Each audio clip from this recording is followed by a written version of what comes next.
If you're good, I'm good, man. Let's fucking do it, brother. Let's fucking do it, man. All right, we all up in here. What's up? What's up? You know how it is. You know how we do. We're in here. We out here. We're all about it. Welcome back to Wasted Potential with Monsieur Kernion. Is that how you say your last name? Correct, brother. Kernion, yeah. How do you say your first name? Ben. Say that again. Ben. Slower. Ben.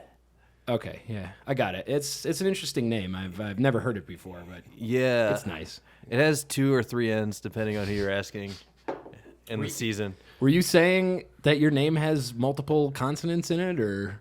That's right. Yeah, you got like at least 3. Yeah, that's nice. Well.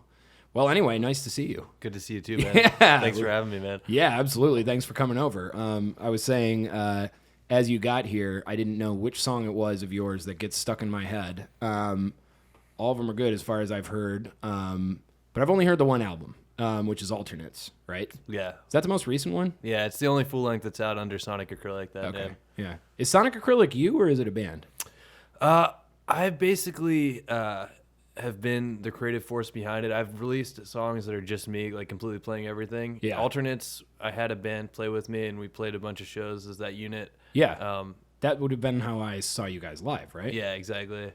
So it's not Now- like a steady band. It's not a steady band. Oh, okay. No, it's really more of my project, and then I bring people in and we do stuff together. I did not know that. Yeah. That's awesome.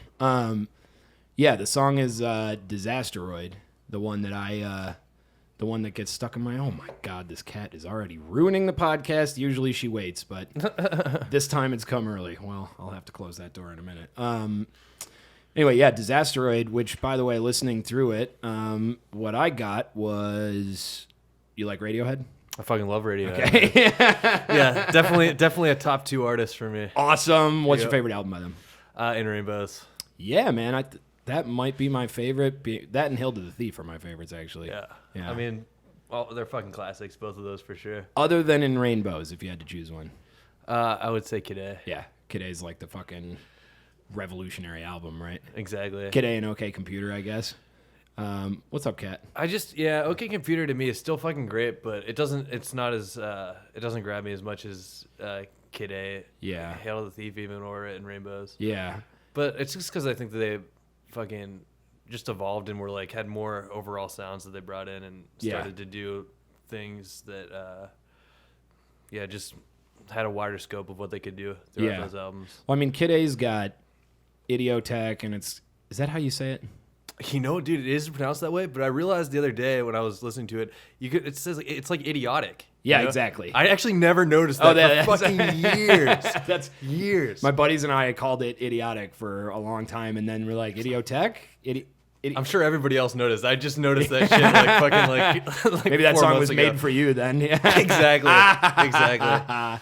We got you. They got me good. That one's got Optimistic on it too, right? Yeah, what a fucking banger, dude. The toms Yeah. at the beginning of the first half of that, or first like 2/3 of that. Yeah. So fucking good. The sound of that shit. Yeah, just a fucking fantastic. Is it OK Computer or Kid A that has? It's probably Kid A that has. Is it made for movie soundtrack or whatever it is? Kid A, yeah, movie picture soundtrack. Movie picture soundtrack. Jesus, man, that is an amazing song. I used to like. Oh, it's so beautiful. That's like one of the last bands that actually made me like really emotional. Usually bands can't do that for me anymore because I've become old and cynical and jaded in my ways. Right. The hard shell of age. Yeah, exactly. Who else? Are you a King Crimson fan? I like King Crimson, but I've never really gotten super into them. I'm more of a Volta fan than King Crimson, which they're hugely influenced by King Crimson. I'm like a huge Mars Volta fan. Sell me on Mars Volta because I've had a million people try. I love what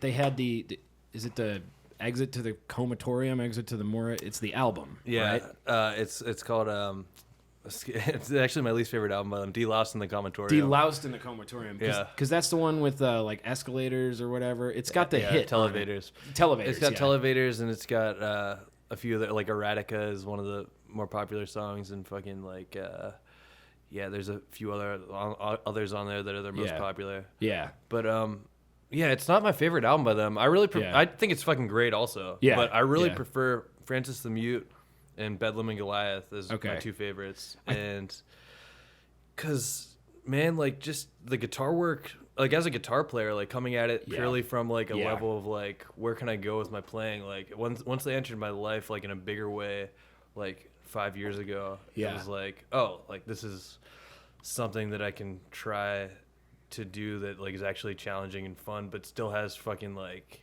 some pop sensibilities to it. Yeah, and right, that draws me in completely. What's that? They're super sinister, which is like kind of. They're a dark band, man. Yeah, I I've watched had this. some really spooky moments with those guys. I don't doubt it. Well, Radiohead too. I actually have. What's the song? How to Disappear Completely? Yeah. Is that Kid A too? Oh, dude, it's Kid A as well. Yeah. Kid A might be my favorite Radiohead Dude, album. so good. Yeah, exactly. How to Disappear Completely. I remember when I like started smoking weed when I was younger. Yeah. I was like, all right, I'm gonna listen to this. That song was always my favorite, and I was always attracted to like the darker, more anxiety-inducing songs. I listened to that one and almost had like a fucking panic attack, man. It's that freaky. And everything's just building crazily around it at that point. Yeah. And I mean, the song title in and of itself is just like, man, this guy is fucked up. That was powerful, man. I remember listening to that the first time I heard that track. I had a 24-hour movie marathon at my house back in high school. Yeah. And let's get you a little closer to that mic. If you sure.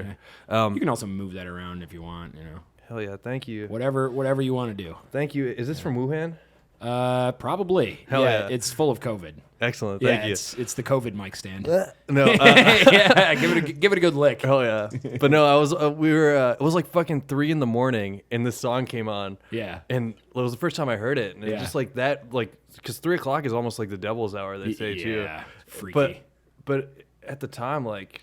Yeah, that was like in the lyrical content, like you said, like just hit me in such a fucking intense way because I was super depressed at that point too. I was like, me too. So I was like, God, this is so beautiful and true. And you know, Tom York was going through some serious shit. So what is he? What was the first line that day? That's not me. Like that's not me. Yeah, he's like immediately starting off distancing himself from himself and looking at this version of himself that he's not. Which is a good step to take. You have to do that. Yeah, you absolutely have to.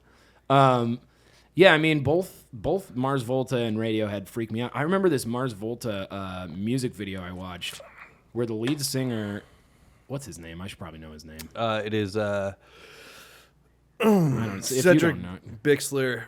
Cedric Bixler? Something. I can't remember his last name. Does he has a couple names, yeah. Yeah. So he's got it's this music video where he just like wears a bag over his head and just like kind of dances around. It's like it's just one shot. I think it's just one camera shot the whole time, and then like you think they're done, and then they pick everything up and start. They might all be wearing bags. I can't remember the video. I'm thinking Goliath is what it is, but I'm not sure. It's a badass music video, and like I like the shit that they do because you're right. They do have like a pop sensibility, but it's not overwhelmingly poppy to me. No, you know, which is not at all. Which would be annoying. Yeah, but like they do it within the element of like bringing in the most proggy elements that you possibly can as well. Like, they'll have like super hooks within like these like, you know, like 8 to 26. Like the last song on Francis the Mute is 26 minutes long, and it has like one of the most catchy parts I've ever heard in any song ever. Really?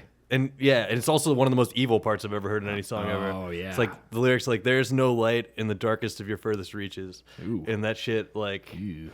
Yeah, it's spooky. Really fucking dark shit. Spooky. But it's like super catchy. It's just, the hook. Yeah. And that to me is like, it's on our last album, like, that's what I wanted to do a lot was bringing in like prog elements that could be made into hooks and fucking. That's kind of why I brought up King Crimson a little bit because I was like, and I didn't know that King Crimson was that big of an influence on Mars Volta, which makes sense. Yep. But yeah, I hear a lot of proggy stuff in the Sonic Acrylic stuff. And I'm a huge fan of prog stuff. Nice. So in theory, I should be a bigger fan of Mars Volta, right? Probably. I would think you would love him, man, from hearing your music. Is it the vocals that might turn me off? Do a lot? I don't know. Is it? I think people say that. Yeah. I like the more higher pitched voice. Yeah. Maybe I just So I'm gonna go close this door and beat this cat up. Not really, ladies and gentlemen. I would not do that. I am an animal lover. But sell me on. No cat violence here. If there's one album I need to listen to from Mars Volta, which I absolutely will, sell me on it really quick. I'll be right back. All right.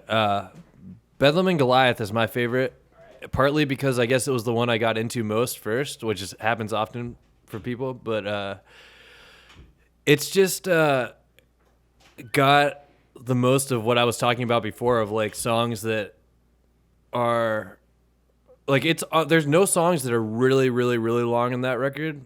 There's like a few that they're basically range from like 4 minutes to like 8 minutes, something like that, 7:30, and so with that, it's like it is more of a has more of a pop structure to it to a lot of the songs, and it's just but with still having like the incredible instrumentation. It's just like those guys, they just go off instrumentally as well. Yeah.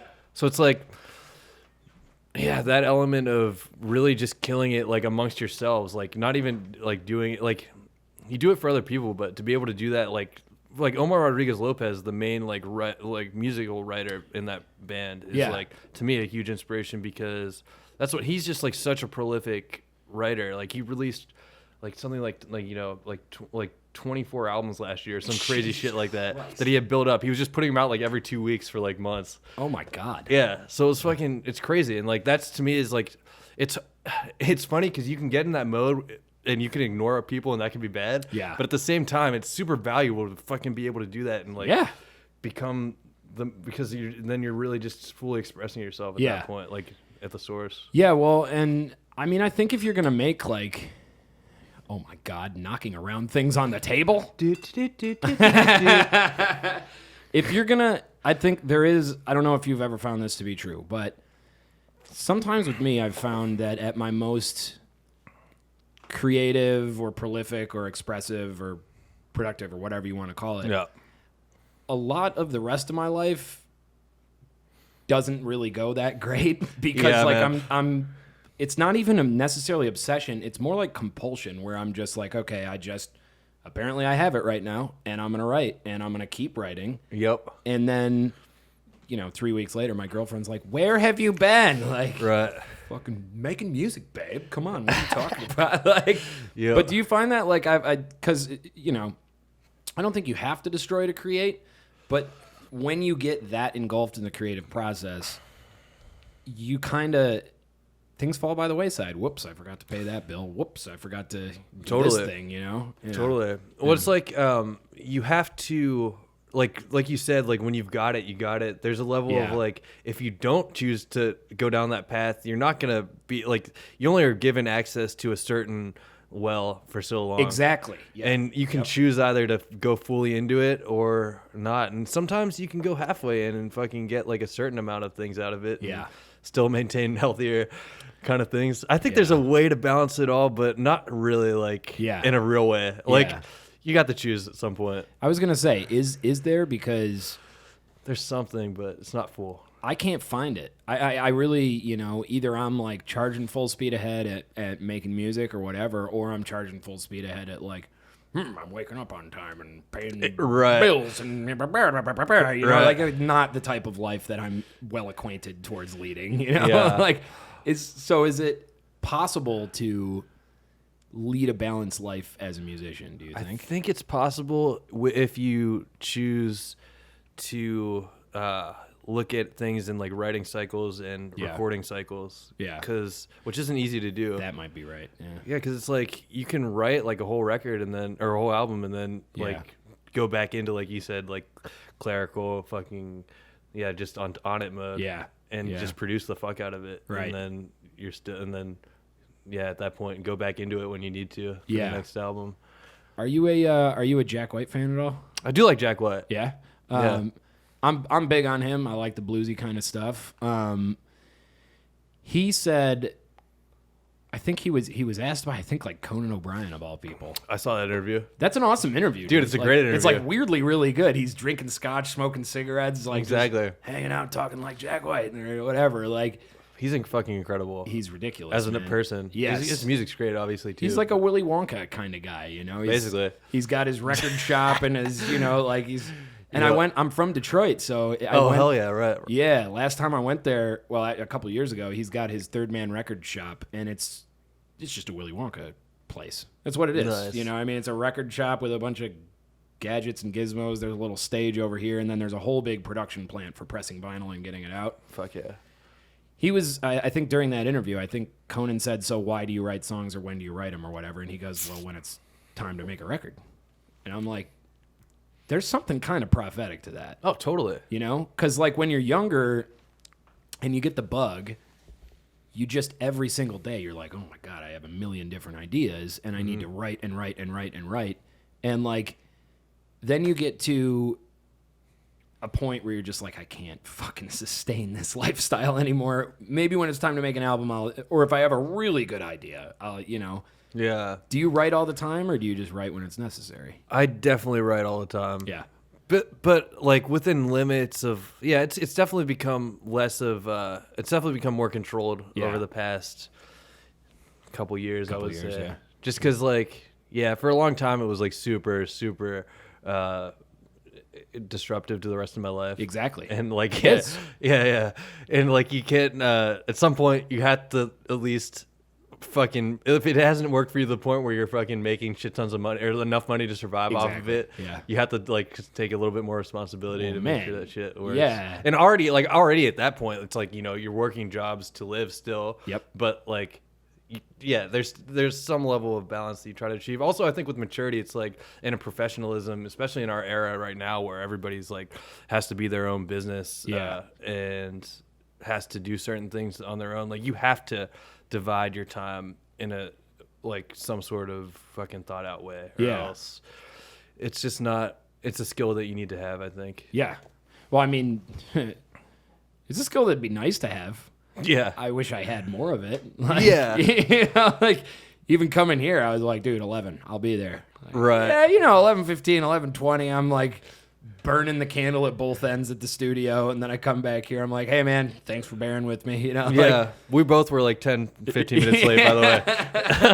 We're musicians. Look, if you say 11:30 would be doing good. Exactly. But I think, like you said, the burning the candle at both ends thing is the juice of that, because you have to like effort. Most people are understanding. Like like being punctual is definitely better overall, but it's but as long as you're putting in effort and have good intent, like shit just evolves over time. Yeah. Well, also I'm not gonna like not text you or of course, let you know what's up. Yeah, like I'm gonna be a little late. And that's how it is. But yeah, I mean, so you were saying it was destructive for you to be a musician for a while. Yeah. When you were younger in particular, I'm assuming? Like, how so? Well, I'd say that it actually is like, I would look at it as like a concave and a convex thing. Like, I think I hit like society at first, like I was so shitty in school. And my school was like all about academics. It was like such a fucking joke. Like everybody cared about it so much. Where are you from?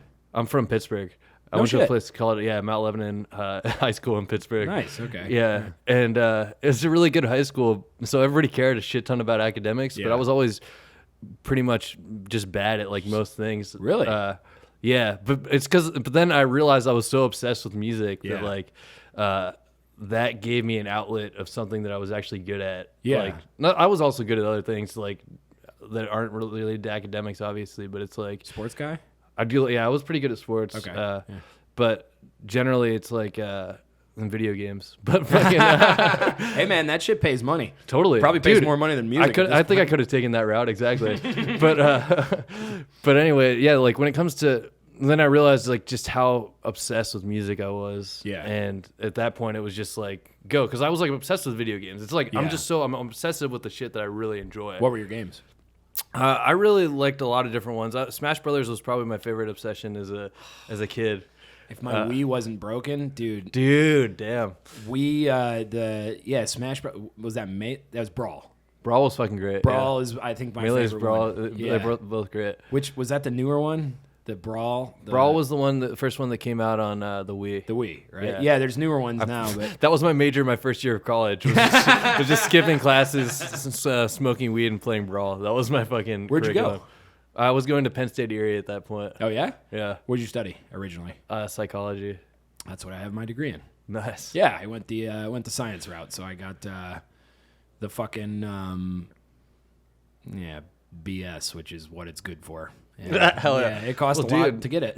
But the information is fucking dope. The information's great, man. I mean, I learned a shit ton, and I, managed to apply myself pretty well. But, I mean, did you get the degree?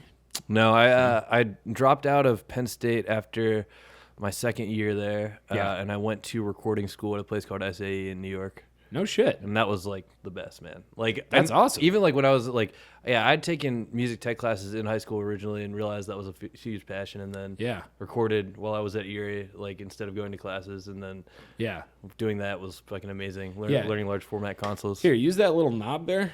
Fucking twist that guy up towards you so you're not. I don't want to. Yeah, there you go. That's perfect. I don't want you to feel like you're leaning into. You have to lean into it. No worries. But I see you doing this. I'm like. I don't. Yeah, right. You're gonna leave here with a freaking crick in your neck. Exactly.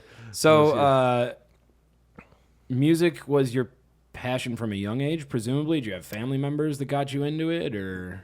Yeah, I have a bunch. Like my dad plays guitar and my mom played piano a lot when I was growing up. Oh, lucky fucker. Yeah. But like, and my aunt is a music teacher, and like we have some music in our family. Definitely was always instruments around. Yeah. And like I was like as a kid was just couldn't stop singing. Like that was like all I would do as like a Did you okay, so did you find that because I remember like growing up my mom will still make fun of me for this. Yeah.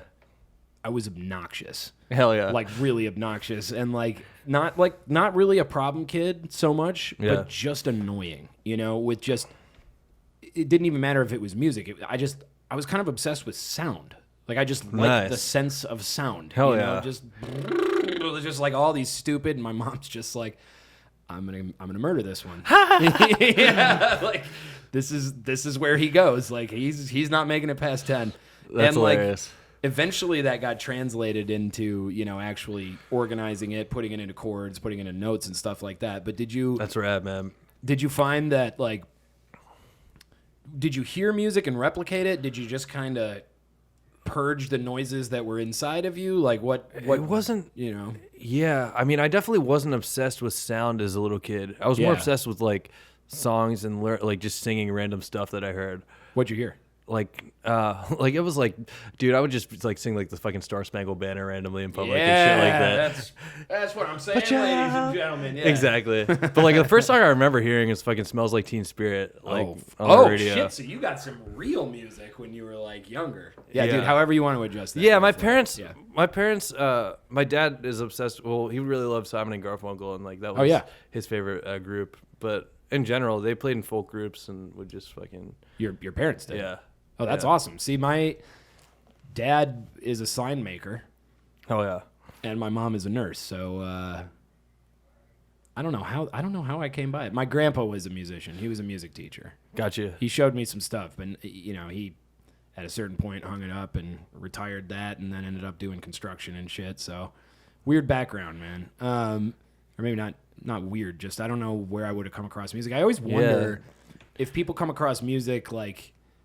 Based on having somebody they look up to be like, no, music's really awesome. You need to play this instrument. Like, I always wish I had, like, a dad or a mom who was like, this is how you do it. Well, I think it's classic, like, classic nature versus nurture shit right there. Mm-hmm. Like, I bet if you went back in your timeline and your genetics, there's probably maybe some musicians too. Just somebody there. Somebody there, yeah. I should look. Yeah. Because, like, I would think, like, I mean, everything is either it's one or the other. Yeah. Right? Like, yeah, exactly. It's got it must have come from somewhere. Yep. Or like, did you get struck by lightning as a small child?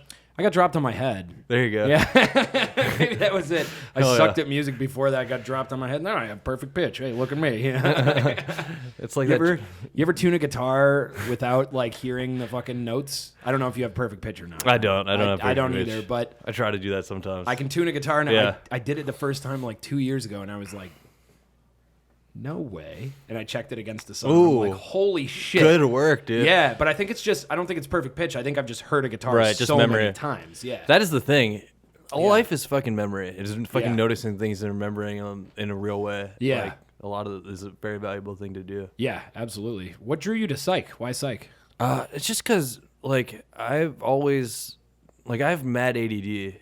And so amongst whatever else you could be diagnosed, it could be diagnosed. Look around this place. Exactly. Whoa, nice. No. Oh, dude, sick. But it's just like, I always felt like I wasn't exactly, I didn't have exactly normal brain. So it was like, just interested in learning more about that stuff and trying to help people who are in similar situations. That's so originally I started with the therapy route. which Nice. imagine if you had a problem and you walked in and I was your therapist, like, Oh yeah. sup, bro? So you're feeling down, huh? Like, Take this beer. yeah, you don't need those pills, dude. Like, Yeah. yeah, I mean, and then I got into the clinical route because I was like, holy shit, an entire life of like, Is that research? is the table shaking? Yeah, your dick opener was. Was the leverage of my. Oh, elbow. my dick does that. Yeah. Yeah. I was like, oh god, no earthquake, dude. I'm not from here, so earthquakes scare the shit out of Dude, me. I was obsessed with that shit for the first 2 years I moved out, like being scared of it. They like, fucking fuck. scare the shit out of me, man. Yeah. The world is shaking. Like, I can handle a big cloud of dust and air. You can go in the basement. Yeah. There are no basements here, and if you went there, that's the worst place to be during an earthquake. So, like, Exactly. that scares the shit out of me, man. The fuck was I talking about before that? Psychology. It's clinical versus therapy. Oh yeah, you walked in and me being, I'm Dr. Forg. Yeah. Yes, hello. Yeah, then I went clinical because like the idea of spending my whole life, like I'm crazy enough, helping people crazier than me. I'm just like, I don't know if I could absorb all of that. Yeah. You know, like I don't know if I could live knowing all of that. Dude, it's a lot. I get it. You know? I really get it. Yeah. Did you ever run it? Like, did you do actual sessions that turned you off from doing from wanting to go that real when you like that made you think that? I didn't do sessions. I just got to observe a few, but I didn't get to that point. By the time I was doing, what do you call them, like labs and stuff like that, I was already on the more clinical research route. Gotcha. So I actually ended up in a comparative neuroanatomy lab, which is exactly the wrong place for me. It's just like hard science, just like, hey, let's compare the cell density of this region of this canid brain to this one. Like, no, man, that's not I just thought maybe I'll challenge myself. You know, I switched to the Bachelor of Science from the arts because I'm already reading books and all that shit all the time anyway. I figured maybe I'll challenge myself if I'm going to stay in school, you know? Totally. And, man, I want to hear more about recording school, though, because that sounds like a fucking... By the way, actually... Dude, it was the best. I fucking loved it. I ended up in a lot of neuroscience stuff, and a lot of neuroscientists are musicians, actually. They have this... Leo, what up, bud? Yeah, right. Leo, hey. I was talking to him about it, actually. Yep. Nice. 'Cause I was like, I swear to God, deja vu, I've had this conversation on this podcast. I believe it. There's a conference every year that all the neuroscientists go to, and it's called the Neuroscientists of America. Sure. And whatever. You all go, and the research is presented, and blah, blah, blah. And there's a jam session, like, every day there. Oh, wow. And, like, everybody goes. Hell, dude, that's fucking crazy. It's awesome, and they're good. No doubt. I mean, they're studying some hard shit, you know, but like weirdly enough, yeah, like everybody was like, "Oh, you're a musician." I'm like, "Yep." "Oh, me too." Like, oh, damn. So I'm not the only one. It makes sense. I think that people are probably drawn in for similar reasons, right? I was going to say, what's the connection though, you know? Probably the same. I would think maybe, and then maybe it's just because I have one perspective of my own, but it's like I would think people who are drawn to that want answers for their own shit, or like want to like feel just have. And I think that there's a level of like craziness that's associated with making art as well and being a musician, so it's like there is. Well, what was Ramoni Cajal, the dude who kind of discovered the neuron or whatever, or some shit, he actually, I guess when he was younger, he wanted to be a painter, and his dad was like, nah, no. So he went into neuroscience. I mean, he went into neurobiology, which is, there's some kind of connection there, which I don't really get. Anyway, so how did you get from, well, you probably, was it a hard time going through the psychology program? Did you feel like, I just didn't care about it at all. I was super, super, super depressed up in Erie, Pennsylvania, like in the fucking frozen tundra. I was gonna say, that's a depressing ass place. It was. It was a lot of days spent in bed, but I always was recording. Like that's the thing. Like I always knew that I loved that, and that's the thing. People try to do shit that they don't love that doesn't make any sense. Like when you know that you like something, just fucking do that. Do it. Yeah, especially if you're good at it, man. If you're fucking good at it, just do it. Yeah. Did you? Oh yeah, sorry. Go ahead. Yeah, I mean, just do it, and like even if you're not good at it, like if you like it, then you exploring that region of your fucking mind and yourself, like opens up to where you could go like off of that. That's like similar interests or whatever that like could you actually are fucking good at. Trick is being open-minded enough to be able to, recognize a good opportunity when it comes up. Totally. I struggle with that, man, because I'm like, all right, I see a path that I like. I'm going to keep walking that one. Man, I feel like I miss out on opportunities because of that, which is a bummer. That's a tough thing to balance, Yeah, well, balance again, it's not my thing. Choices. I don't like them. I don't like this choice. I don't believe in them. Yeah, I don't think they exist, to be honest. They're a myth. Yeah. Oh, you're a no free will guy. Yeah. Yeah? You're a determinist? I'm a determinist, man. I love that.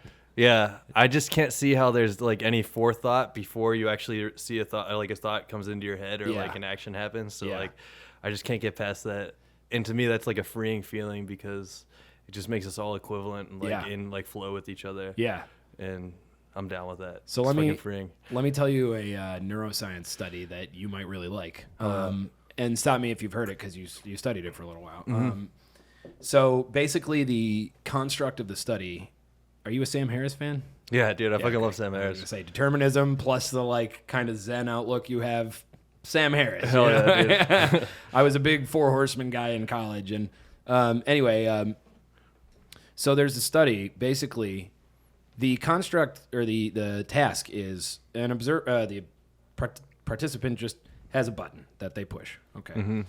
And there's electrodes hooked up to your brain. And some of them are measuring signals that are coming from parts of your brain that are correlated with unconscious behavior. So stuff that's not on your cortex, stuff that you're not thinking about as you do it or whatever. Yeah. Some of them are hooked up to the more conscious part of your brain, right? Okay. There's just a light going around a circle. That's all it is. And the researcher says, stop it whenever you want. Participant goes, what? Like at a certain time, and he goes, no, just stop it. Just hit the button when you feel like stopping it. Oh yeah. So what they found is that the unconscious signal comes like 30 milliseconds before the conscious one. Yeah. That's spooky. Exactly. Yeah, dude. that's spooky, and that was one of the first things mixed with like the actual. That is really interesting, dude. Yeah. Damn, I hadn't heard that, man. If you like the free will thing, it makes sense. Yeah. If I can find the specific study, I'd be happy to give it to you. Yeah, please do. Long ago, but please do. I'm more of like, for all intents and purposes, we have free will because we have to, like I don't want to try to argue around that, but like when it comes to philosophical shit, I don't think so. Yeah, I hear you. I don't think so. There is a utility to it. Like there's a good utility to believing thing, like to believe that for sure. Yep. I get it. Yeah. And it's almost like you believe it because you have to. Exactly. Yep. So when you did recording school, first off, is that like Musicians Institute in Los Angeles, or? I imagine it's similar. I had some friends who've gone there that have described their experience, and it does seem pretty similar. Yeah. Like they have different routes you can go at MI as well that are like, I think just more straight up musical. I did this place was an audio technology program, so I went and learned like large format consoles and just general mic techniques and shit like that. And that's like one fucking mixing stuff. So do you think it's one of those things where like I meet a lot of musicians who go to like Berkeley or whatever, and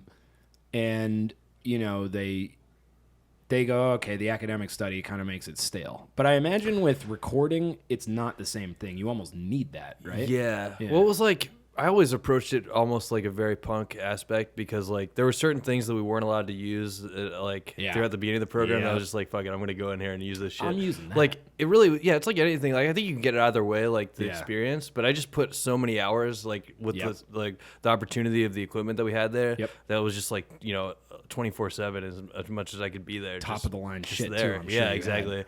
Which was kind of, wasn't great having to wean myself off that shit whenever I left the school. Oh my god! And then you're like, "What the hell is this piece of shit equipment that I have to record on now?" Exactly. Waiting 5 years, like fucking didn't start building up my my own equipment shit for years after that. What do you got now? Do you have like a home? So you live in this collective. Right? Yeah, the Music Lofts. The Music Lofts. Yeah, which is like a commune type place. Man, I had an opportunity to play there with Karma Vulture, and I think I had to work or something. Damn. I would have seen you there. Maybe I moved in February, so it's been recent. Oh, right before. Oh my God, Dude, it was crazy timing. Yeah. I'm sorry to hear that.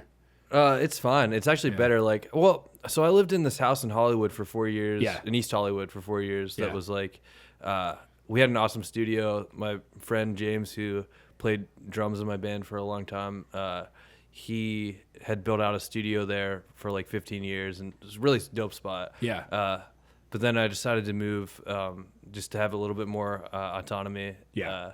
In February, and I moved in this place. Yeah, and it's a really great spot. I share a space with like 4 floors with all musicians. And Yeah. we just vibe and make music all day. That's ridiculous. Yeah. Wait, so do you have like your own space? You have, Yeah. you have your own Yeah, I have my own room. space to get away to. Yeah. Exactly. I have my own room where I have my own setup where I've been producing a record right now. Okay. Yeah. Sonic Acrylic. Yeah. So what's your setup like? My setup right now is I have What are we working with? I'm just getting into this shit, man. So Hell yeah. Well, dude, I can learn from you. the 7B is fucking incredible. I think it's literally probably the best vocal mic like for men in general. Happy to hear you say that because I fucking love this thing, and I got a good deal on a Rode NT1 the other day too. Dude, nice. It's a good mic. Yeah. Dude, yeah, that shit's fucking dope. Still prefer this. Yeah, the 7B Yeah. for dudes is fucking good. It's crazy for dudes. Yeah. Yeah, but I got a WA-47 recently, which is basically a fucking it's a warm audio version of the Neumann U47. Okay. Which is like That Neumann is what is that? A couple $1,000. it's like $10,000 bucks. Yeah, Jesus Christ. but this is like it's like $900 and it's fucking just super good. Oh, I'll take that. Dude, it's really good. Warm audio does fucking great stuff in terms of like Are you saying really warm or warm? warm. Warm. Yeah, warm. Like warm versus cold. Exactly. Okay, yeah. Yeah. They do like really authentic shit in Yeah. terms of emulating great gear. So I got that, and then I have a Focusrite 1898. I know I have it is an 1898, and then running into a fucking with an Octopre in it as well. Okay, a Sapphire yeah. Octopre. How much did that thing cost you? I bought it off my friend Thomas for like $150. I think they go for like $250 new. Something What? Like that. Yeah. Wait, okay, so the thing that you're running into it, the Octo. Yeah, well, it's an 8 preamp. It connects with an optical cable to the main Focusrite. Okay. So I can have 12 inputs. So it's it has 8 preamps on it, and then the other one, as you said, the 18i8 has 4 preamps, and then 4 other line inputs. Yeah. But I don't use those really. I never use the line. I have the 18i8 as well. Yeah. So That's what I thought you guys were talking about. yeah, we were. Oh, yeah. Well, he was talking about. I gave him. Well, we kind of split, but I used to have the 2i2 or whatever, just the first generation, just 2 inputs, whatever. And I got the 18i8 because the preamps are like 100 times better. Hell yeah. So that Octo thing that you have, is that just to get you more inputs, or is that coloring your sound a It's little more bit more? for inputs than anything. They're pretty clean. They're pretty clean preamps. Yeah. They're good so I can track drums when I need to.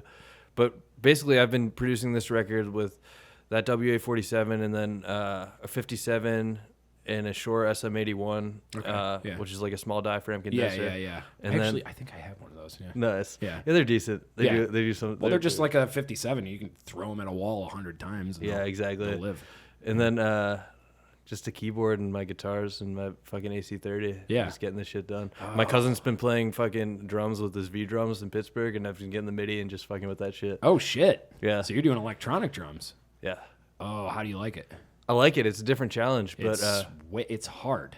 it's difficult, man. Yeah. But I've done enough MIDI work in the past Yeah. to the point where it's all process. Like, it's not Yeah. my favorite to work with, like bringing in MIDI and like Right. doing that work isn't my favorite work, but if it's necessary and like once I get it to a point, it's necessary, and once I get it to a point where I'm like really digging the sounds, then it's basically like working with an acoustic kit. Yeah. Because he's just a killer drummer, so it's like his parts are sick. It's just Yeah. making sure the sounds are right for each song. Well, it's also like it's convincing ears like mine.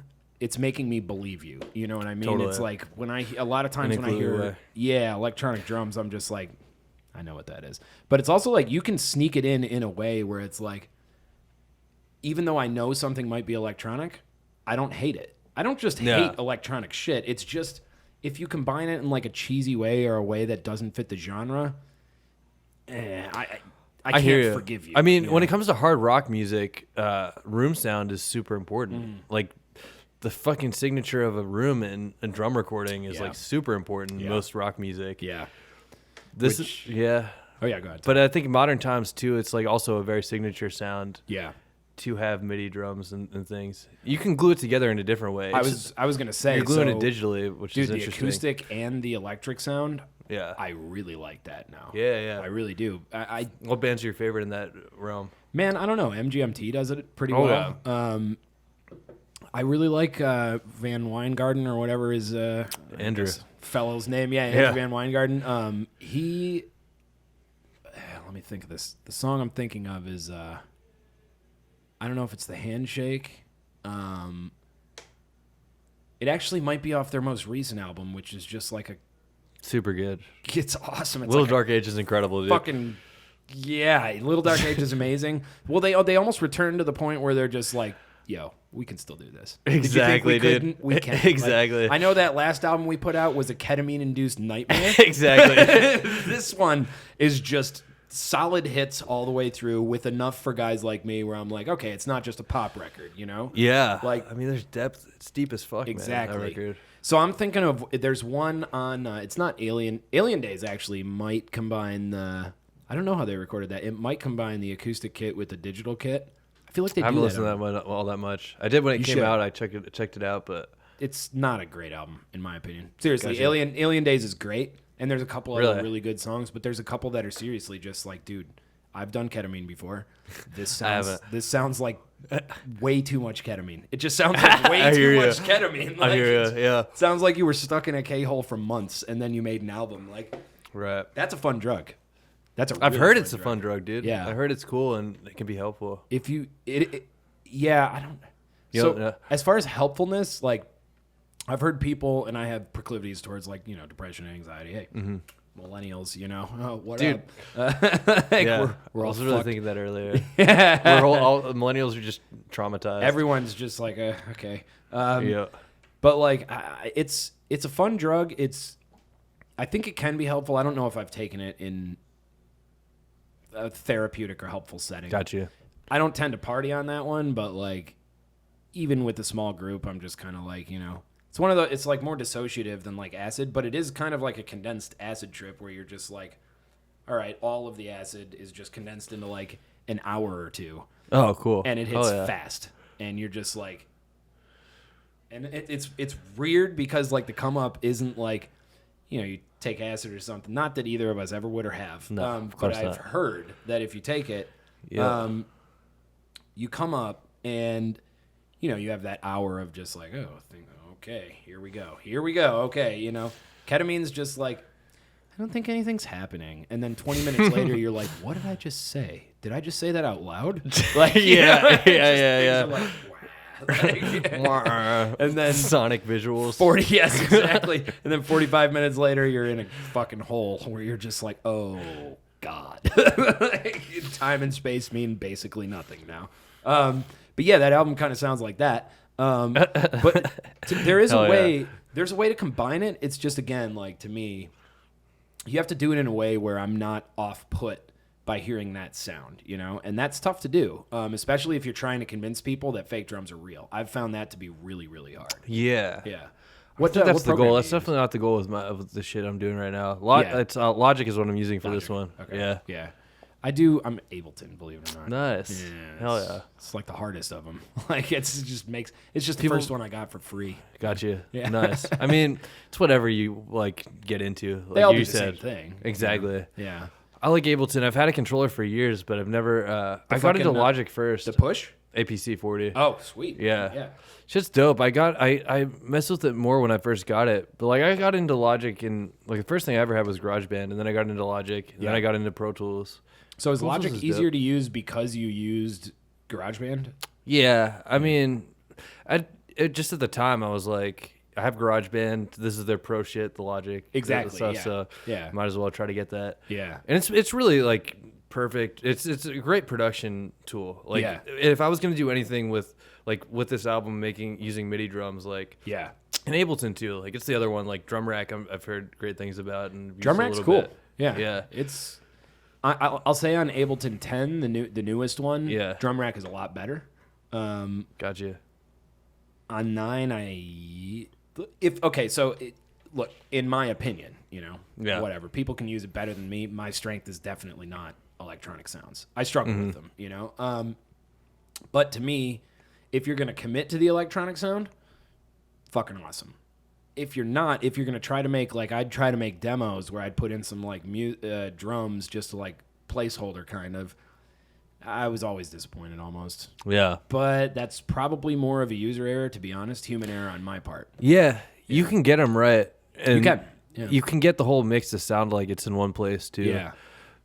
It's just a matter of work, like, I think. Yeah. And how many hours do you want to put in? Yeah. Are you more of like are you one of those musicians who can just sit there for hours and hours and hours and tweak and do this 1 decibel change, half decibel change? You're that totally. You got that kind of mind. I got that kind of mind. That's awesome. It's good. Yeah. It's definitely a positive thing to be able to do. Yeah. I don't necessarily, like you said about with age becoming more shelled up, like I'm trying to just divide up the work that I have to do in a more a way that makes sense, like Kanye style. Like as he got older, like he started just fucking giving shit to other people to do. Yeah, absolutely. And so like I'm down with that shit, and right now that's what I'm doing. But like at the same time, I don't want to be stuck in one place for so long. Like I think my best shit is writing, like so if I can, the more I can be doing that and helping other people flesh out their songs, like that's my sweet spot. So that's where I'm trying to be all the time. Do you want to produce for other people, or producing and helping them basically production and helping people that I genuinely relate to reach their full potential. Like, I just want to fucking help people realize what they're doing. Yeah, well, man, like I'm doing a record now for Jasmine actually, and hell yeah, and it's fun, oh god, they're listening to this song. Is that a My Band song in there? That's not a My Band song. It's a Kila Tango. It was this band I think we played with down at Ham and Eggs downtown or something like that. Great little fucking dive of dives. And it doesn't sound as good as it should. And I was just like, man, why? She's got a really pretty voice, like an exceptionally pretty voice. Yeah. And just the production falls flat. So at least with this stuff that I'm doing with her, I'm just like, look, I think I know what you're going for. I'll add, if you ask my opinion, I'll give it. And I'll give it sometimes even unsolicited just because, hey, you hired me, like. Yeah. But otherwise, like, I like it more than I ever thought I would. Just because my thing is mostly songwriting as well. And it's like, I really like being able to be like, dude, just look, hear me out. Try this thing right here, okay? You don't like it now, right? Let's take 10 minutes, walk outside, come back in, and you listen to it. Oh, that's really cool. Like, totally. Not saying I'm right all the time, dude. Anything. Yeah, it's almost like therapy, man. Man. Like, in a way. It really is. Like, you're just listening to what these people are feeling and, like, trying to give them some sort of answer. Do you produce for other people?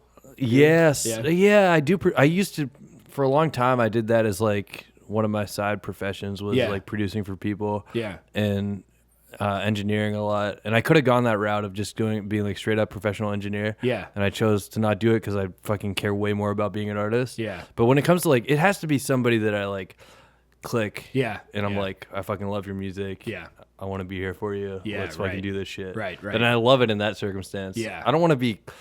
I'm not chasing money with it. Monkey? That's for sure. Yeah, exactly. Yeah, all right, monkey, go press the buttons. Exactly. Come on, go press. But hey, man.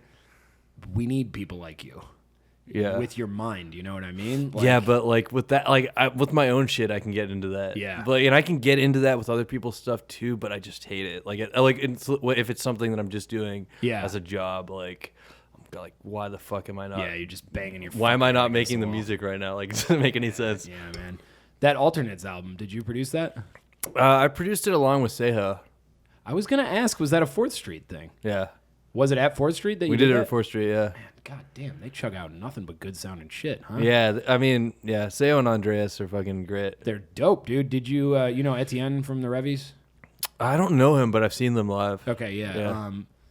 He just, he showed me some unreleased Revies shit that they just recorded at 4th Street. I was like, dude, my jaw dropped. Hell yeah. It sounds fucking amazing, man. Nice. They do such fucking good work there. Totally. So They're when you super say expert. you produced it alongside Seho, Yeah. what does that mean? So I just brought all the pieces in with my band and stuff, and kind of worked out where everything was going to go. I wrote a lot of the parts, and we played those, and then also just like sonically, like I know a lot of gear, so it's like sonically working with what sounds we wanted to get. Well, and they have all the toys to play with exactly that you could ever want. Yeah, exactly. That's a great live room too. Totally, man. The sound of the live room is fantastic. Sounds so fucking good, dude. Yeah, I'm jealous, dude. Yeah, that's a good sounding album, man. Sonic Acrylic alternates. Thank you, brother. Yeah, man. Let's take a little. Fuck it. Let's take a little short break. Sounds good. And then give me a song that you want people to listen to, and Disasteroid, and anything you want. And when we come back, I'm going to ask you about the fucking state of affairs in the music industry and LA and beyond. Sounds good. Yeah, it'll be fun, man. Let's do it. All right, we'll be back soon.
Yeah, okay. We back. We officially back. Check the time. Yeah, we're good. We're back. All right, cool, man. So that's what we were talking about before, the fucking cigarette sandwich, which I think is a wonderful name.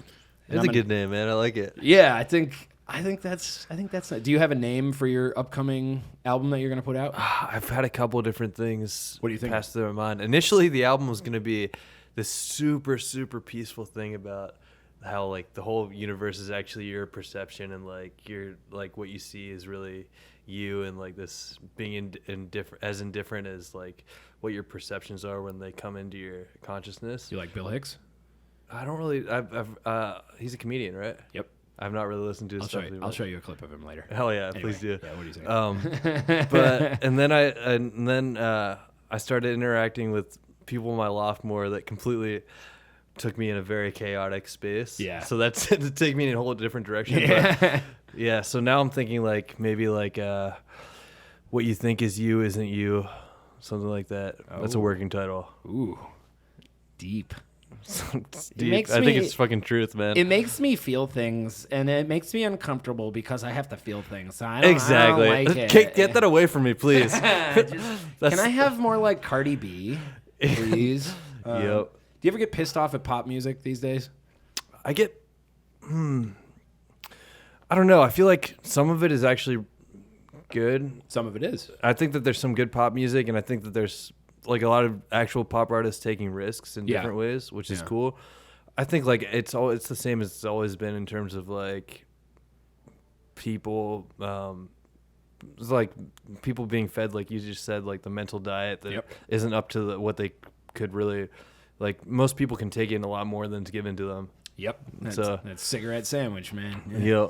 Well, so I tend to agree with you, actually.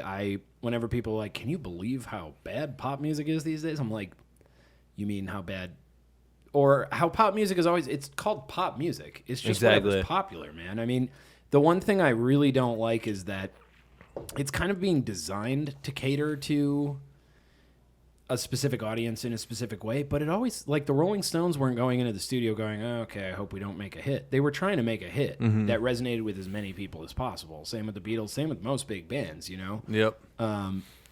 Maybe Pink Floyd might be an exception, but even their writing, their songs are structured in a way where you're like, okay, it's got pop hooks, it's got melodic hooks, you know? Totally, and that's the way which you is make intentional. People. Exactly, exactly, yeah. Yeah. Yeah, and that's what I'm getting at.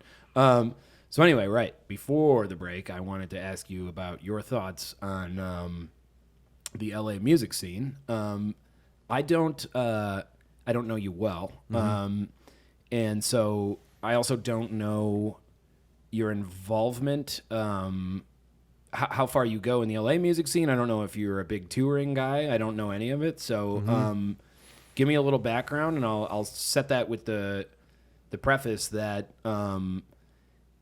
looks like you have a pretty good amount of like listeners on Spotify, at least, which is where I was listening to you. Oh yeah. So you have there. you have a decent outreach and stuff like that. People are listening. Yeah, I mean, how do you view that? Are you more of a live player? You want to get your shit out digitally? You're more of a studio guy, session guy? What? Give me Yeah, totally.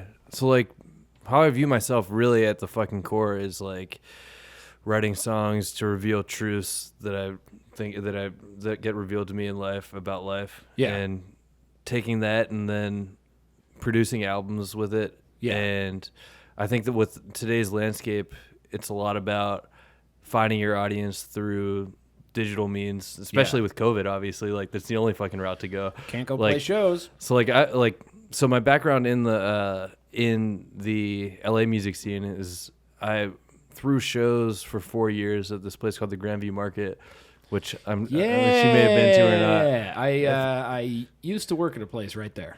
Oh really? Got a little Which fatty. One? Oh dude, nice. Yeah. That's actually hilarious. Nice. I didn't know you worked over there. Yeah, man. It was actually a killer job before. Hell yeah, that place is dope. Before all this, yeah. Yeah. But so I threw shows there every Friday for 4 years. Yeah. And did you get Westerner on those bills or? Oh yeah. Yeah. Okay. I set up Westerner on those bills, and because they reached out, and like we threw incredible. Like some of those shows had some of the craziest, trippiest vibes I've ever experienced in my life for anything ever, and it was so beautiful to do that. So we showcased a lot of local talent there. Yeah. And so for years I was doing that, and Mar Vista, motherfuckers. Exactly. Yeah. Mar Vista is a beautiful place. It really is. But like always, like how have you things, how I view myself artistically when it comes to the whole picture is that, yeah, I want to write songs, produce records, but then it is ultimately about bringing shows to the people to reveal those truths to them, but more so like just you gotta blow people's minds. You gotta fucking like, it's about excellence. It's about revealing mastery to people and like fucking like, and something that's very genuine. Like I'm all about self-actualization. So like, it's like my personal personality is like comes through in writing songs and performing them all in like the same, almost at the same level. So it's like just doing those things as excellently as I can. Yeah. And trying to do it. But like what I believe with Facebook ads and Instagram ads is like, they're super useful right now, like on a value level to get people to find your audience. Yeah.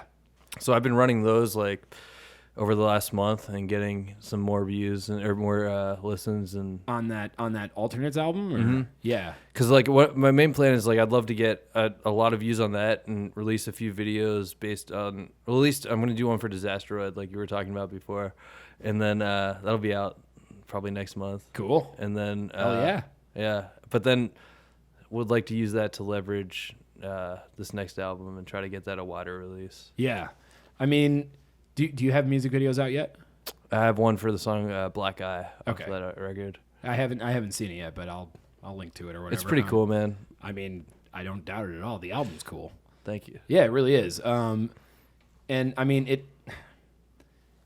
it's an album that I really like listening to because, hey, look, you can produce, you can self-produce, you can do whatever, but the album's good. It's not just thrown together and recorded through a couple crappy mics, you know, and then just kind of squashed together, thrown together, and thrown up on the internet. You can tell that, just like I was talking to this guy Sean Lee on a episode that'll be out by the time yours does comes out. I told him, I was like, dude, I can tell you took the time to get good at guitar, you know, and with you, I can tell you took, like, these songs. It ain't just a couple chords, some words. I mean, these are well thought out. The time is there, you know, and that is my preferred music to listen to. Like, hell yeah, you guys too. Thank you. And I mean, really, that it's kind of a lost art these days, which is interesting. So it is, man. Have you read Robert Greene's Mastery? Man, no, I have not.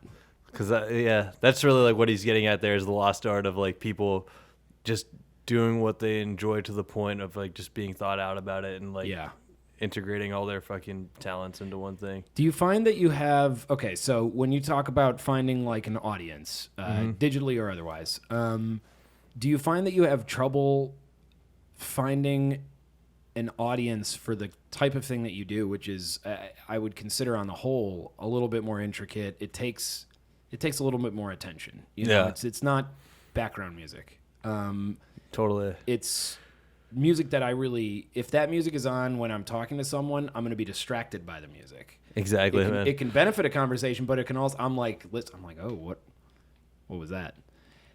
One sec, you know, I'm listening, you know, like, do you find that it's hard to get people engaged with that, whether digitally or live? Do you find that that's a challenge for you? Definitely digitally. Yeah. I would say it is a challenge to get people to dive deep into an album nowadays, like to the level that I don't know whether it's like developed over the past 10 years or what, but it does seem like the albums that like I've always had that personality to want to go deep on things, and like that's been my favorite shit. Yeah. But I don't know, it does seem like more and more there's just so much out there that it's people aren't wanting to see the layers and everything. Is it an attention span thing? Like, do you think that's because I'm an album guy through and through. Yeah. I don't want these bands that just release a song and then another song. Cool. I'm down with good songs. I want an album though. I want a book.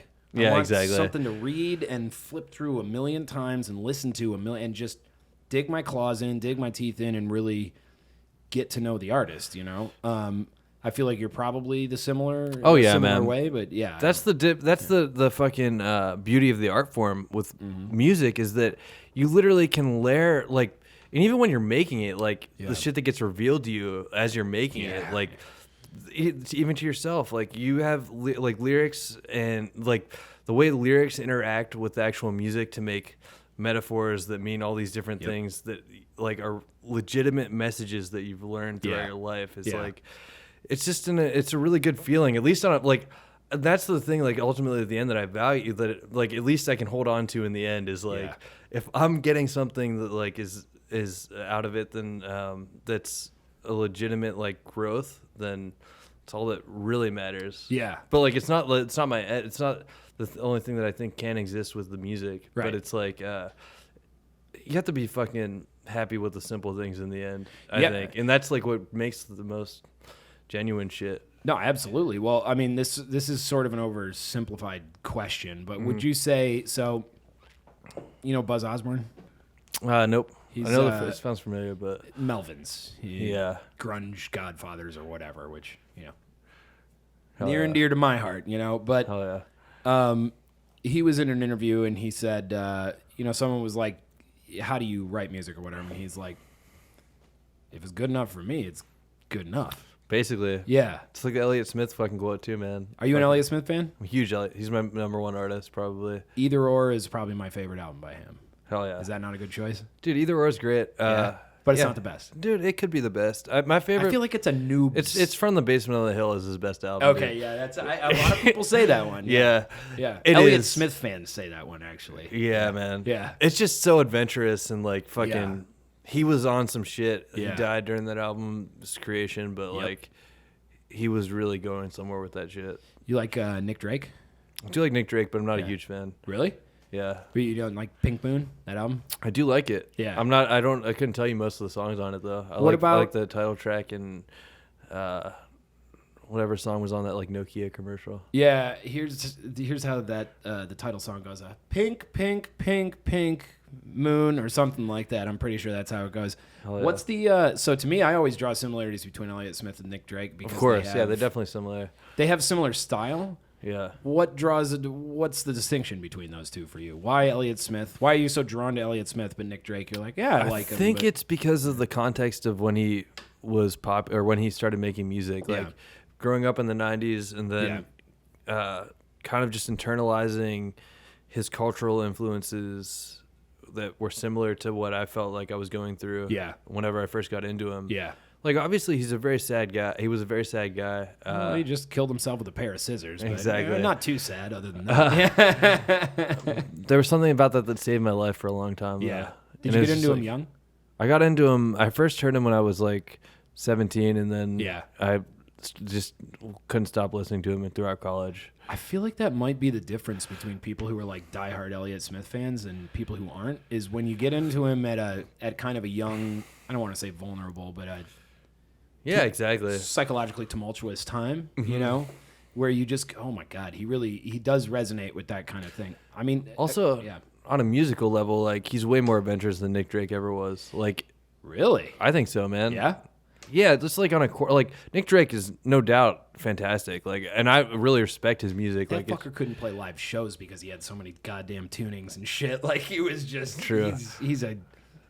I guess it wasn't. Maybe I haven't heard all of his stuff that gets there. I don't know. I mean, I haven't. I respect his playing a lot. I like his music, but I'm again for me, I'm an Elliott Smith noob. I really don't know enough. I just know that I listen to a lot of stuff. I've always, just like the Mars Volta, I've had a lot of people be like, dude, what do you mean? Like you said, you're like, seems like you would be into him. Exactly, dude. Especially for the Mars Volta, for sure.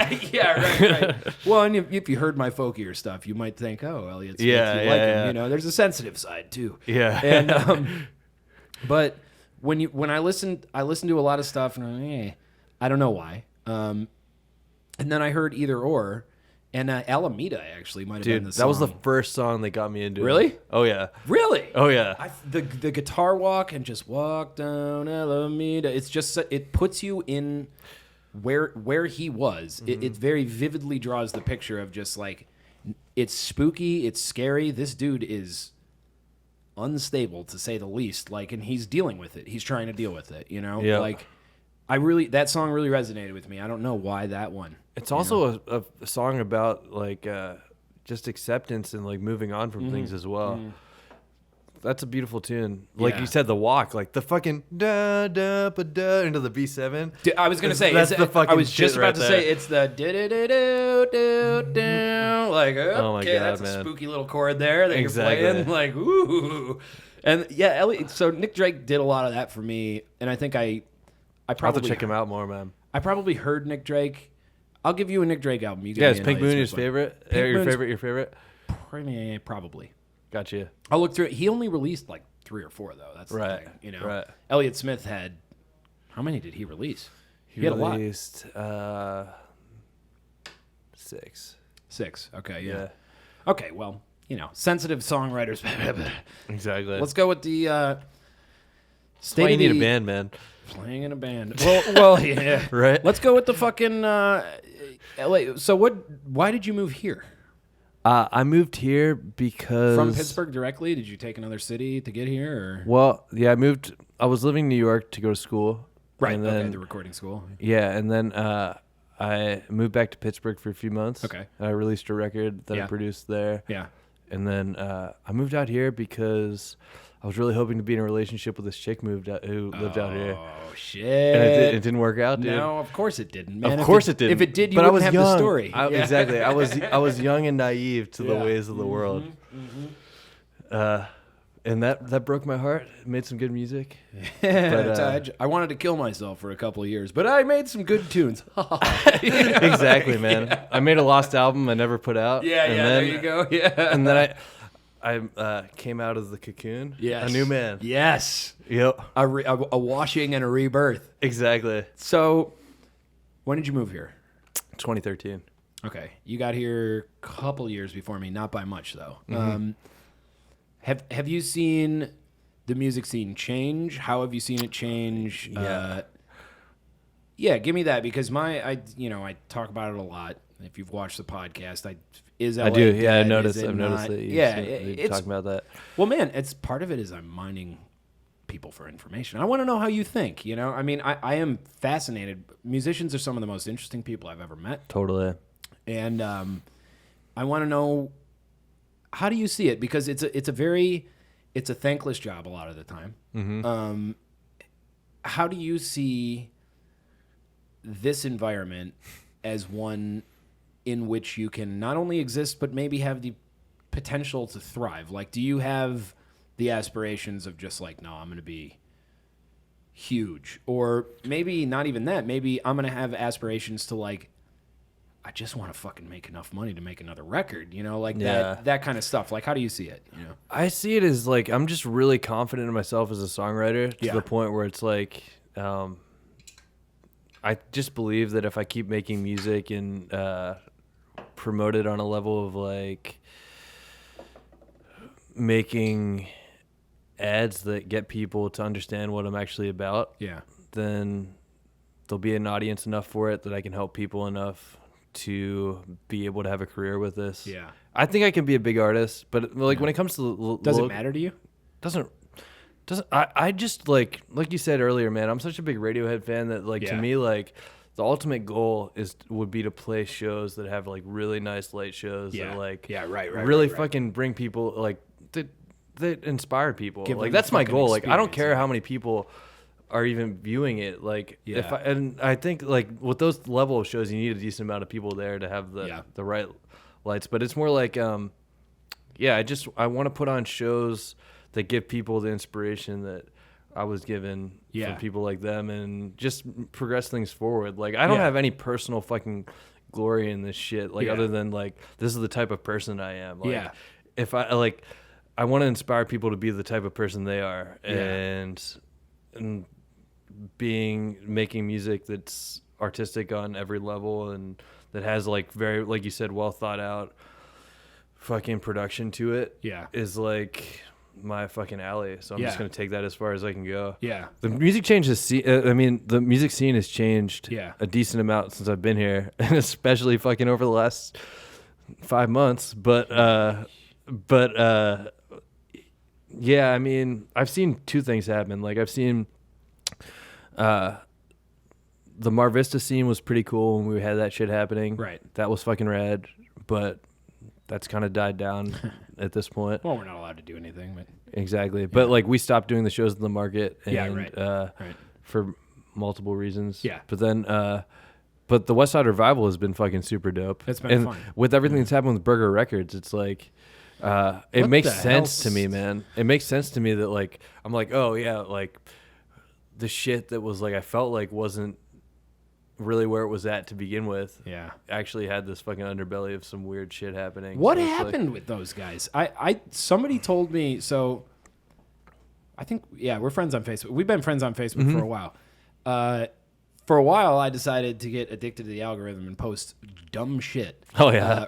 Really just off the wall dumb shit. And, and most of it is like, dude, pull your pants down, take a shit, post a status. That don't some even think G.G. about Allen it. shit. Yes.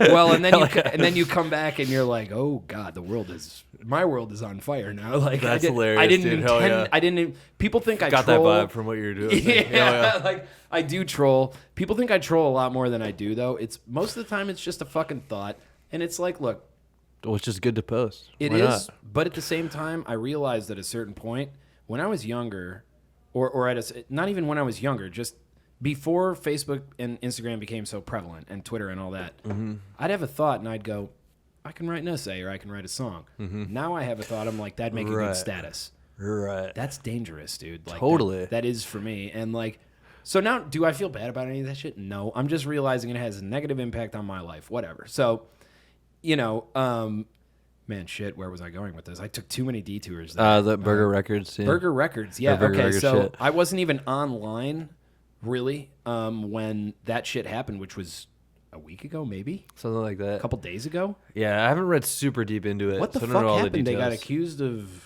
abusing underage girls or something? Or Dude, am I wrong about that? I haven't read too much into it. I just saw sexual misconduct and abuse, which is maybe dangerous that I didn't read it. Now I'm talking about it now without knowing many of the details. Oh, it is. Yeah, you're canceled, by the way. I'm done. You're Exactly. gone. I'm Yeah. canceling them. I apologize to Fuck those. anybody who's I didn't- getting presumptuously accused, but I didn't. No. I'm not. Look, we're joking around. We're talking freely. I don't think either of us know exactly what happened there. I was wondering if you did. I really don't know all the details. I Yeah. heard from a couple people that they were thinking about changing their name or just going out of business, and a bunch of their bands were accused of bad shit, and the people who run it were accused of bad shit. And Yeah. by the way, was I shocked? No, I was not. Yeah, I wasn't shocked about it either. Like, Exactly. like, I'm not saying it's okay to do that shit. I'm just saying everybody's making this big hullabaloo now. It's like, didn't you kind of see that coming? Right. Did you or no? I mean, for me, I did, but like, man, it's weird. It's like everything must burn right now. Getting back to like the fucking like millennial trauma in general. Yeah, like, right. There's a fucking the whole state of relations between the sexes in our fucking generation is Fucked. very strange. That's a nice way to put it. I'll say fuck. It's very fucked. And it didn't really surprise me given the level of like I never really felt like the East Side scene was super genuine. right. So like it's not. And so so that coming out of that scene is not surprising to What me. a shocker. Yeah, but all I know is I was talking about Fiddler earlier, and apparently they were pretty bad into that shit. Listen to their music. But I fucking loved their second record too. The first one was really good too. Alcohol, dude. That's my favorite Fiddler song. I don't know if you know Exactly. that song. I fucking is that on their? No, that's on First album. Is that first album? Yeah. Okay, so what is that? I wake up in the morning with a screwdriver, a pack of smokes, and a Bic lighter. Exactly. I'm gonna be okay. Get the fuck out of my way, because all it is a little Kool-Aid. Exactly, dude. Won't someone get out of here and get me some alcohol? That's such a badass song, dude. Also, you listen to that. Look, I hang with musicians. If I know any of that shit, Music video is great for that song too. It's awesome, dude. Yeah. If I knew, and no one, I'm not gonna, if I hear some shit, I'll ask you. Mm-hmm. But I'm not gonna go asking every musician, hey, did you, do this or that, whatever. I just know these people are fucked up. Did I know how fucked up it was? No, to be honest. Yeah, Like, exactly. I'm not that kind of fucked up, Exactly. But I mean, it's out there, man. And when you really listen, like, dude, half of that dude's songs are about like addiction and the struggle with like mental issues. Exactly. This dude's fucked up. Yeah. And Zach Carper. Yep. Right. He's making good music, but like he's fucked up, man. And like sometimes it's how it goes, man. I mean, they're a Long Beach band, aren't they? Are they Long Beach Fiddler? I don't know exactly where. I know he's from Hawaii. Right. But I think that they cut their teeth in fucking like Echo Park area. Oh, so they were in Echo Park when Echo Park was still like fucking rough and cool. Something like that. That's fucking cool. I mean, at least when they came out in fucking 2015, 2016. I just, look, I know that it's bad. There's a realness. There's a reality might be the word. Right? Realness feels more accurate. There's a darkness. I mean, you think Elliott Smith never did anything fucked up? No, you're right. I'm not saying he was doing that shit, but the dude killed himself with a pair of scissors. That's fucked up when I conceive of what that would take. Right. That's fucked up. It's also a perpetual thing from when he got abused as a kid. Oh, yeah. His stepdad was pretty abusive to him. Yeah. Like, that shit always just fucking spirals out on itself. Yeah, it just goes down through the fucking... It all just It can be stopped, though. I believe that shit can be stopped. It can. Yeah. Yeah. But how? Perspective, destruction. Yeah. Like, gaining the right perspective to destroy those fucking feelings. Yeah. Well, anyway. Okay, so where do we go from here? I mean, you're putting up ads. Are they doing good for you? It's doing pretty good. Yeah. Yeah, I'm getting about 15 cents per conversion to get somebody to come and listen to my shit on Spotify. That's not bad. It's not bad. I can get better though. Like we can get like that's still not bad. It's about average for an ad. Yeah. It can be like getting to like 10 cents, like 6 to 10 cents would be above average. What are the ads you're running? The duration? Basically, I take 30 second to 1 minute snippets of the songs, and then I have. Do you put a visual element with it too? Yeah. Are we talking Instagram? Doing Instagram and Facebook yeah. newsfeed and just the regular whatever the Instagram thing is called, scrolling, and so it's just a visual of the album art and then a little catchphrase, and then a little like sales kind of copy, like, hey Nirvana fans, like, dude, I do the same. I started doing the same thing, man. You got to do with the psychology of that shit a little bit. I fought it for the longest time. Exactly, man. dude. We'd get written up in magazines like, fans of Pearl Jam and blah blah blah, and I'm like, fuck that, we're not Pearl Jam. And then I just started putting up my own ads like, do you like Pearl Jam? Like, exactly, dude. I mean, people have to identify somehow to be invested in thing. No, like the best shit, it comes organically, or like very serendipitously. Sure. But on a sales level, which is something I'm horrible at to begin with. We're musicians. Exactly. We're not good at. Yeah, so I've been going that route. They're working. Yeah.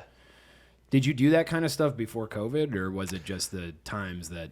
I mean, I was planning on doing it. I had this fucking clothing line that I've been making that like I was gonna hit hard.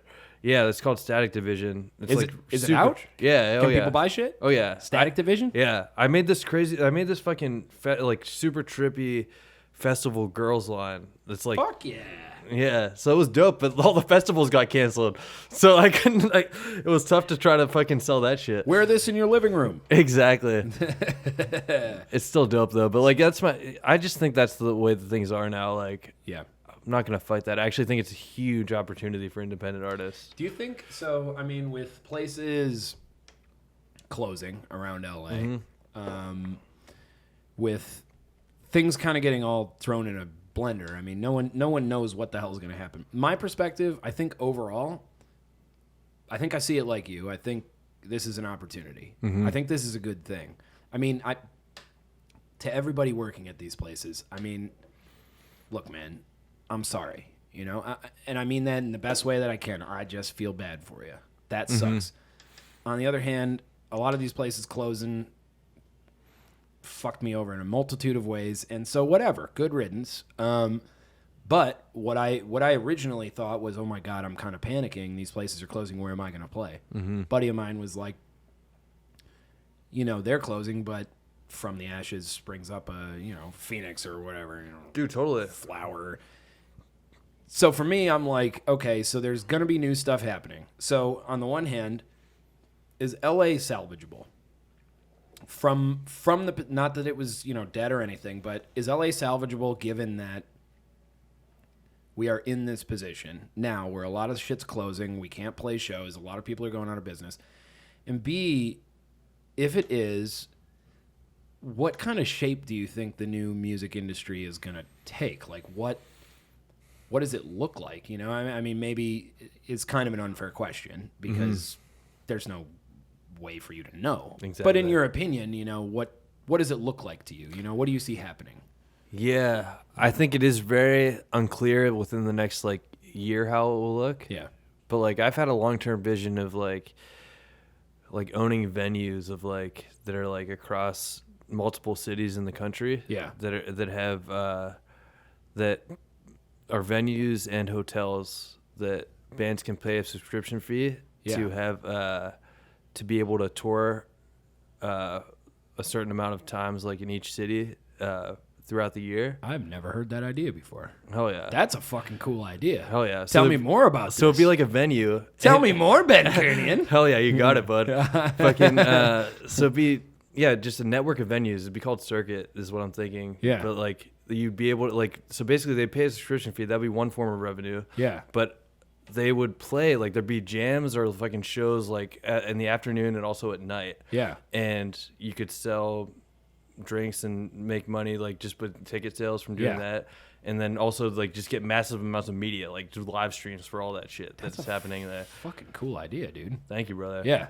That's that's my 5-year plan is to start that shit. Yeah. And whoever wants to do it, I don't even it's cool. I was gonna say he's copyrighted it already. We talked about it. Yeah, I mean, dude, I just want it to be done. If someone did it. Yeah. I plan. That is actually my plan, but at the same time, I'm just here to make music too. So it's exactly. fuck. Yeah. But so a place. You ever been to Gold Diggers in Hollywood? Yeah. So the guy who owns that place, I've talked to him a few times. He owns a couple other bars in LA, and upstairs there's 8 rooms, something like that. So if you're a band, and there's recording studios in the back of that place.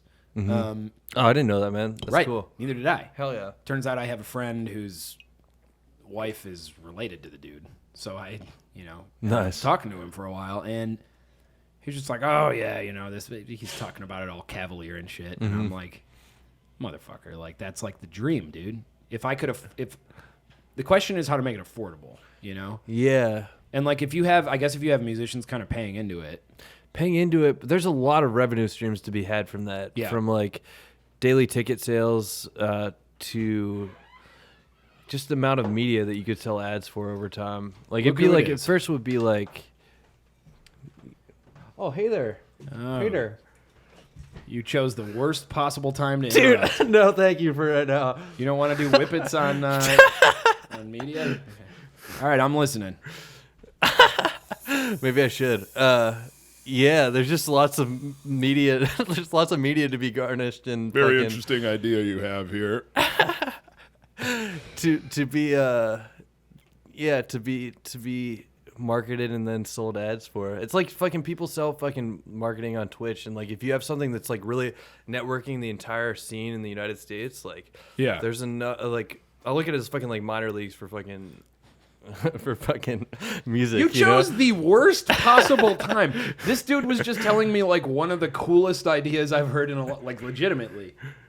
His idea. Well, I don't want you to tell it again. His idea is generally to have a string of kind of venues with places to stay. Sort of. I'm gonna butcher your idea. It's all People good. kind of pay into it. There's you could have jams, you could throw shows, stuff like that. You could have places to stay. People pay into it, and it's sort of a collective mentality of at least look, if there was a touring band, there'd be a chain of these venues across the nation, wherever. Subscription based venue, yeah. Yeah, subscription with a hotel attached to it. Which I think the subscription base might be the thing that I'm good fucking idea, man. No. You gave it to me. And thank you, bud. Fucking you whatever it is, however the money gets, and he was just. The shame is that you just walked in on when I was So revenue generation, which he was just explaining. Yeah. Get up and show your face to the fucking camera. Everybody knows who you are anyway. It's funnier this way. I don't think it is. People can't even hear you from down there. Hell yeah. I'm getting the audio from the mics. Fuck Okay, yeah. no, get away. No, I'm taking all this. I'm not gonna take any more of that. That was want horrible. after. Do one. I don't want to do any of that. Whoa. All right, yeah. Let me make sure it's good.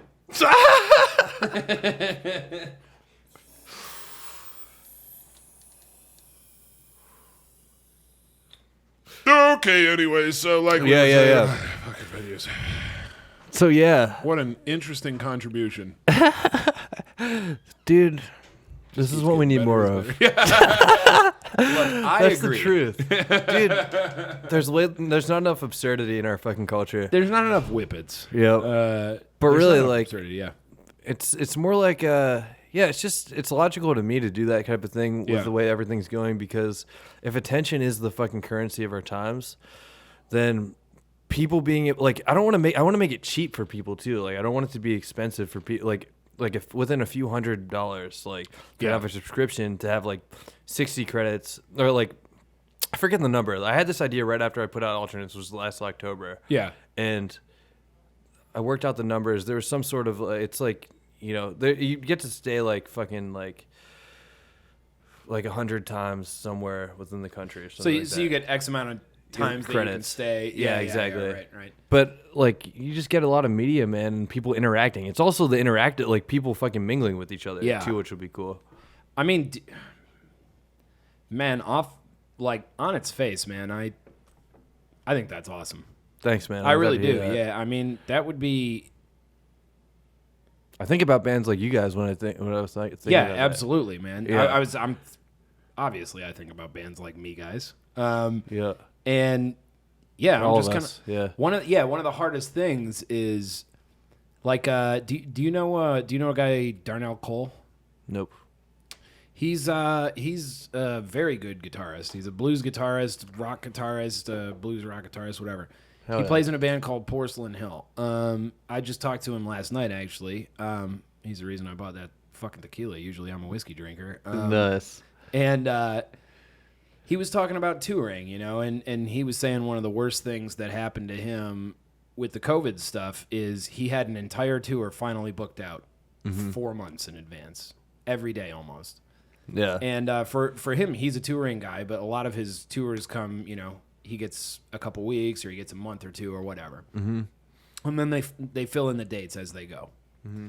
Well, he finally had 4 to 6 months, whatever it was, all booked out. Hell yeah. Starting in March. Damn. Yeah. Fuck. And that's pretty rough. But I think of guys like him, and I'm like, imagine if you just kind of had this pipeline, where from California to Memphis up to New York, all the way across the country, you had a place to stay. Exactly, man. Exactly. You had a place to play. Exactly. You had people who wanted to be there, and of course you're bringing out your local audience, whatever. That's a very collective way to do things, Totally. And it's not like you can't make money at the door, or you can't make money on the bar, Man. or you can't make There's money fucking on merch. millions of dollars to be made off Yeah. of it. Honestly, like Yeah. that kind of shit. Like Yeah. it being, because that's the whole thing is like you're bringing value to musicians. You're bringing value to the people that don't get to see all the best musicians from all over the country. Right. And that's what creates fucking money. That's fucking awesome, revenue. man. Oh, yeah. Do you think that? Sorry, do you want to say something else? No. You looked like you did. I don't know. I had something, but Yeah. Then I destroyed it. Yeah, I'm good at that. we all are good at destruction. Yeah, it's one of my talents, really. But yeah, I mean, so that being said, are you a big touring guy? Like you do a lot of touring? I did or- one tour Yeah. in my life. Yeah. Was it Yeah. long or? It was not too long. Yeah. I toured to Colorado with my friend Sweet Earth, playing their music. Dude, Colorado's incredible. I lived there for like a year and a half. Nice. What part? Denver and Boulder. Fuck yeah. I don't know why No. I left. I don't know why. Oh, you I liked left. it? Hell Oh my yeah. god, I loved it, man. The thing that it didn't have was the city vibe of LA and all these ridiculous talents. Right. I mean, the thing is, the bar is so high here that it's hard to stick out, but I love that, man. Like, Totally. you walk down the street and some motherfucker you bumped into, he's like, Yeah. Just, check out my shit, and you're like, what? exactly, man. It is fucking crazy. It's an amazing city, man. But yeah, Colorado was just beautiful. Everybody there is happy, and I think that's because when you walk out of your door in the morning and you just go, oh, there's the Rocky Mountains. Right. Yeah, I can't be really too pissed off, Exactly. Do you think like if you're going to be an LA-based band, can you make a living here? Do you do it on the road? What do you do, Yeah, I just think it's a matter of doing it on the road ultimately and selling. Like, I just think it's more of a matter of like finding your super fans and fucking like merchandising on top of that. Yeah. Like, however, I think like touring and doing that when it's possible again is going to be the best way you can do it. But It'll at be the same thing. time, like, I would rather just give people value through creating great art and through like helping them find themselves. Yeah. And selling them merchandise. Yeah. Like, If you had one other city to move to, where would you go? Pittsburgh. Back to Pittsburgh. Yeah, dude. Why Pittsburgh? I just love that place, man. Yeah. Yeah. Just because it's home? So, man, it's with my family. Yeah. Fuck yeah. Yeah, oh my God. I miss family. I miss family too. Yeah, I miss family a lot. Yeah. Like more than I ever thought. When I was moving out and shit like that, I'm like, I don't need that shit. Now I'm like, Dude, especially right now. I tear up when I think about not seeing my mom for X amount exactly. of times. Yeah. As it should be. I would also say like maybe somewhere in Europe. Yeah. Like fucking, Just get out of the States. dude, I just love Europe. Have you been? I've been to Spain a few times and to Italy. Lucky man.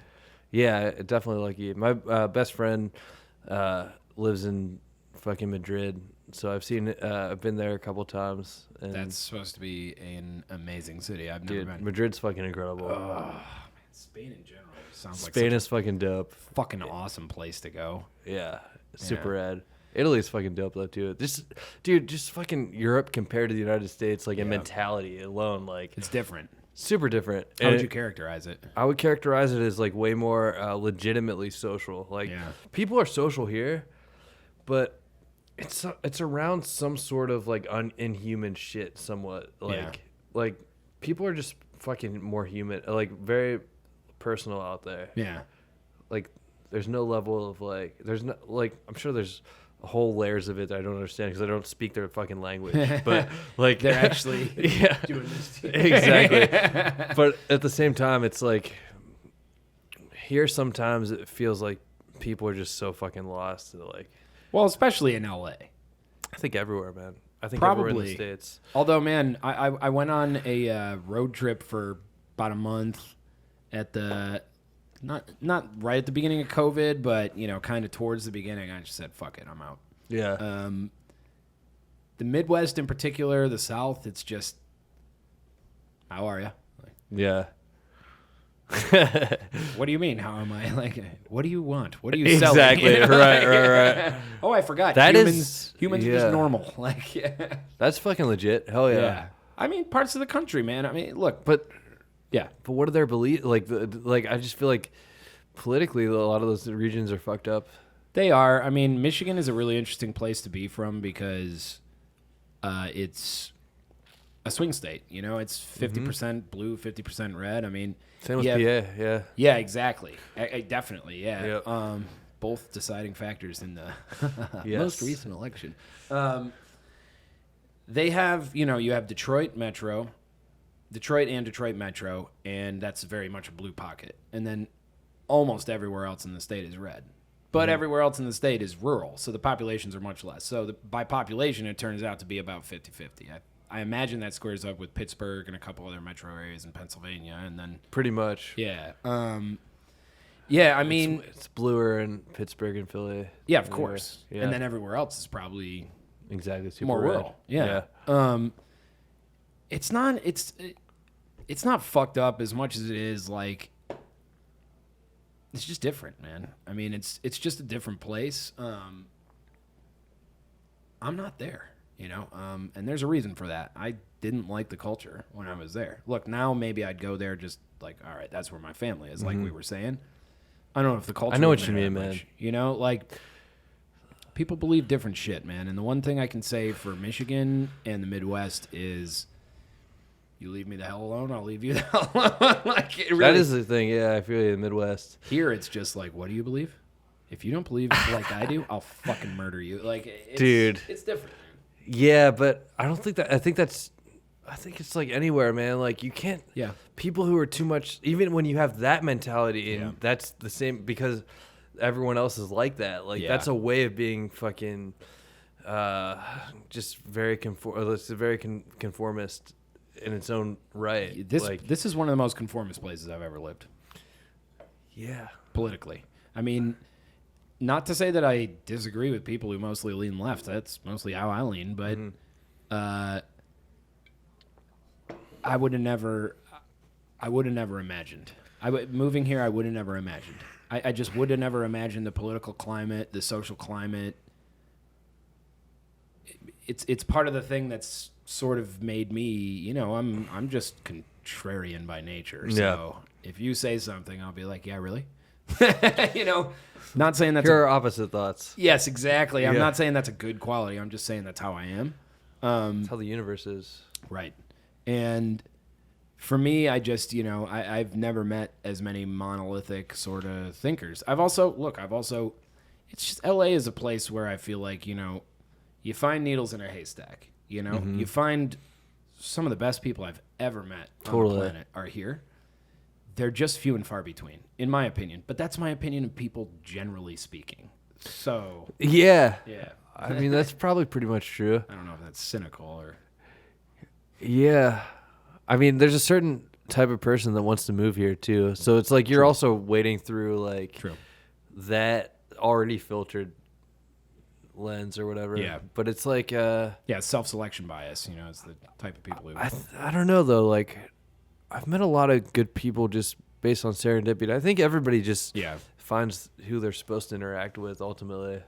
Probably. I mean, well... Because those people were probably like, well, these musicians, I don't want to hang out with these guys. Like, law of attraction or... Yeah, you exactly. know, like people... You gravitate towards people who are likely to... Oh, maybe there's something that I'm going to gain over here. You know? Exactly. There's probably not something I'm going to gain over here. Look, when I was in Michigan, I stay away from pink polo wearing short haired motherfuckers. yeah. Nothing against them, I hear you. but it's usually not my crowd. Yeah. Considering this, like Yeah. it's, you know, and now maybe I'd probably be able to have a civil conversation, but are we going to get along on like a primal root basis? Of course. What you don't want to waste your time on Exactly. That shit anyway. That's what I mean. It's like we're never going to have this kind of like, yeah, we see the world the same way. I don't only want to hang out with people who see the world the same way as me, but I don't really only want to hang out with people who see the world exactly the opposite of how I see it either. You know? Yeah, exactly. Like, there's no common ground here. You know? Yeah. Yeah. It's freaky, man. All right, I tell you what. Yeah, what you got? Yeah, I mean, it's definitely freaky to try to curate fucking anything. Like, I don't know, like you're like, Yeah. like I think it's like if you're not feeling the vibe of any sort of interaction, then like, Yeah. then that's just the truth, and you should probably get out of there. But Yeah. like at the same time, there's levels of like I've also felt opposite from people Yeah. that have ultimately progressed my mental Yep. thoughts as well. Yep, and that's the those thing. are different types of interactions That's as the well, thing, and you man. can tell that shit. Well, dude, I was Oh shit, I'm sorry, man. down it goes. Oh, did it spell? Oh, dude, you're not the first person to do that. Actually, I think I was the first person to do that. There you go. Is there a paper towel somewhere? Yeah, just leave it. All right. Or how about this? Grab that towel there, while I serenade the motherfuckers. yeah. With my kind of nasally sounding voice at this point. Not that it has anything to do with anything at all environmental. Hey, you can just leave it there if you want. It'll man. fucking sop it up. Hell yeah. I'll get it later. But yeah, I mean, we're coming up on close anyway. But Cool. but also, I was a waiter for years. Mm-hmm. When I started it, I was just nervous. I didn't like talking to strangers. Mm-hmm. It gave me that skill, which I think is great, and it also gave me. One of the things I noticed was and one of the most gratifying parts of that job, maybe, if there is one, which there are gratifying parts. They're just, you gotta really look. I feel you. Go I got fired from my only waiter job, so I feel you. out in L.A. No, in Penn State College. Shit, yeah. What'd you get fired for? I was just horrible at it. I was in the morning, and I was just, oh no, man, I can't do the morning shit. Yeah. No, man. It wasn't good. At night, I can kind of light up. In the morning, nah, it ain't for me. Mm-hmm. One cool thing about that job, though, is, man, you meet grumpy waiters who have been doing it for too long. And, man, they're just jaded, man. But people come in, they sit down, you go, oh, my God, these motherfuckers. These motherfuckers are grumpy. And, okay. And you kind of, you just, your mindset goes to like, okay, they're grumpy, but I have a job to do, whatever, Fine. And then the second or third interaction you have with them, they start talking to you a little bit. Right. Like, okay, when you came in, you were just like the worst person ever to deal with. Now you're kind of nice. And then by the end, they go, look, when I came in, I was having a terrible day. You helped me turn that around. Fuck yeah. That's one of the most gratifying feelings ever. It's such Totally, a small dude. thing, but it really is. Like, and so that's, I mean, not to make such a grand point, but it's like sometimes talking to people you don't agree with and people who come from different walks of life and stuff like that, sometimes it just reminds you, like, man, we are all human. We do all, we want the same things. Like this guy, he was being an ass because his wife was yelling at him. His boss was yelling at him. His car broke down on the way here. His kid was yelling at whatever it was, the string of events that got him here.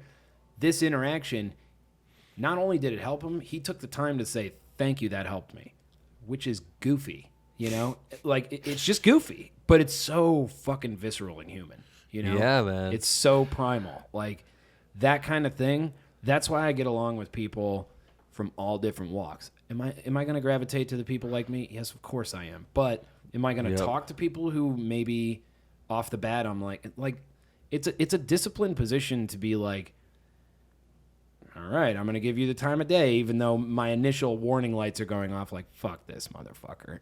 Like, you got to just kind of challenge yourself against that, man. I think the fact that we have not been challenging ourselves against that has been coming to our detriment as a society. Yeah. I mean, people are just stuck in comfort zones, man. Which is like, it's an entertainment thing. Like, people are just too entertained by Netflix and fucking like thinking that it's like it just gets worse and worse. Like, the consumerism just gets worse and worse. Yeah, and the consumerism's freaking me out, dude. To the point where, and it's either you're buying stuff or you're fucking using your $10 monthly subscription to watch the fucking 30th episode in a row of some bullshit that it's good, but it's like there's so much good programming. That's the thing too, though. That is, yeah. There's a lot of good stuff. Market, yeah. There's a lot of good stuff. Yeah. There's a lot of great music to listen to too. But yeah, that's what. But people are missing out on becoming their full selves as a result. Yeah. Like, and that makes you fucking miserable. It's freaking me out, man. I mean, on the consumerism topic. Yep. I went to a Target the other day. I've always hated going to Target and malls and stuff like that. Yeah. Man, I went to this one. We see the line, my girlfriend and I, and oh, it's not that long. I go, oh, motherfucker, there's a line. I'm a grump. And, fuck this. Until the clerk helped you get out of the phone. And okay, it's not that long. Whenever we park, we walk. The line wraps around the fucking building. Mm-hmm. And I go, I can't do this. She goes, no, let's. Okay. We stand in line. Everyone's got their mask on. Just yeah, exactly. no one's talking to each other. No one's happy. Which is the opportunity, man. It is. You could be talking to everybody. But now everyone's got masks. You got social distancing, so you're told, hey, look, science is science, but fuck what they're doing to people's psychology. Fuck what they're doing to people's brains, man. It's not good. They're killing people, man. Totally. These people are getting so isolated, and then they're fed a diet of all this fucking social media and movies and TV. It's not good. Not so at we all. go there, whatever. Next, we all move forward one pace. Next, I'll move forward. How long is it going to be before I just go to Target? Yeah. I need a lamp for my bedroom. Exactly. $15, 2 minutes. That's all I need. Like, so we get up to the front of the line. The lady goes, "Okay, you're done." Oh, nope, stop. Nope. Okay. We get in, and it's like people are just like, ah, like oh my god, it's a nightmarish consumerist dystopia in my opinion. And like, so I walk in, it is, man, and I am that. They got some cool clothes there nowadays, man. They fucking do. I'm not gonna lie, I shop there, dude. Yep. But man, I go in, I walk up to the lamps. I'm like, okay, I need a lamp. And my girlfriend's, what about this? I'm like, no.